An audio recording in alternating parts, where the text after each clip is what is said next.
The muffled crackle of the 911 line was a sound Maria knew better than her own heartbeat.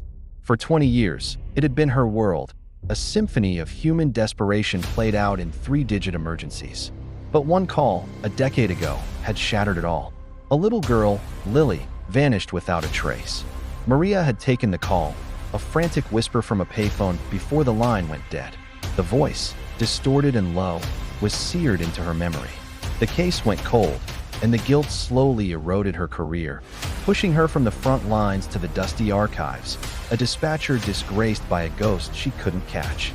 Now, she spent her days surrounded by the ghosts of other people's worst moments, cataloging old case files and call logs. It was penance. It was quiet. Until today, a call came through the main dispatch, a routine report of a possible burglary. A man, calm and articulate, described a broken window at his neighbor's house. Standard procedure. But as the recording played on the overhead system, a single word made the hair on Maria's arms stand up. The way he said window, with a faint, almost imperceptible lisp on the W. It was him. The ghost. Her ghost. Her heart hammered against her ribs. She pulled up the call details. The man's name was Arthur Blackwood, a respected local architect. He lived in a pristine suburban neighborhood, a world away from the grimy payphone of 10 years ago. It couldn't be him. It was a coincidence. But Maria had learned long ago that coincidence was just a word for a pattern you hadn't figured out yet. Ignoring the curious glances from her colleagues, Maria dove back into the abyss of the archives. She pulled the original audio file from Lily's case, the one that had haunted her dreams for a decade. Using a pirated copy of advanced voice analysis software she'd installed on her personal laptop, she ran a comparison. The pitch was different, the cadence steadier now, but the foundational voice print, it was a match. A 98.7% match. The ghost had a name, Arthur Blackwood. For the next week, Maria lived a double life. By day, she was the quiet archivist. By night, she was a hunter. She combed through old call logs from the weeks surrounding Lily's disappearance, searching for any connection to Blackwood. Nothing. He was a phantom, his life scrubbed clean. But Maria was relentless. She cross-referenced property records, building permits, anything with his name on it.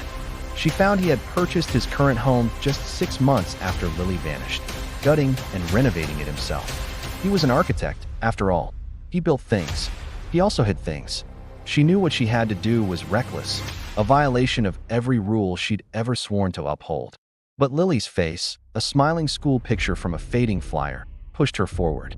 Under the cover of darkness, dressed in black, Maria approached Arthur Blackwood's perfect house on its perfect street. The broken window at his neighbor's house had been a ruse. She was sure of it. A test. A way to see if anyone was still listening. Well, she was. Picking the lock on his back door felt surprisingly easy, her hands steady despite the adrenaline coursing through her. The house was immaculate, a sterile monument to modern design. Glass walls, polished concrete floors, and minimalist furniture. It was cold and personal. She moved silently, her flashlight beam cutting through the shadows.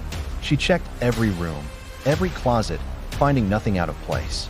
Doubt began to creep in. Was she wrong? Was this all in her head, the desperate fantasy of a washed-up dispatcher? Then she saw it. In his home office, behind a large abstract painting, the wall wasn't quite flush. A faint seam, almost invisible. Her breath caught. Using a letter opener from his desk, she pried at the edge. The panel swung open with a soft click, revealing not a staircase, but a small, hidden room. The air that flowed out was stale, heavy with the scent of dust, and something else, something chemical, like photo developer. Her hand trembling, she swept her flashlight into the darkness. Her heart stopped. The walls weren't bare. They were covered, floor to ceiling, with hundreds of photographs.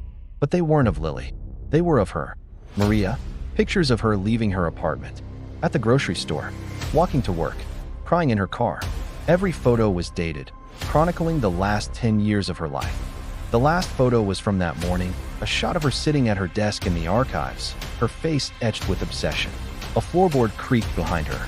A calm, familiar voice, the same one from the 911 call, sliced through the chilling silence. "I've been waiting for you to find me." What happens next? Find out in the next episode.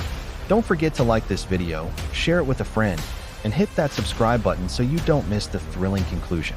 Thanks for watching.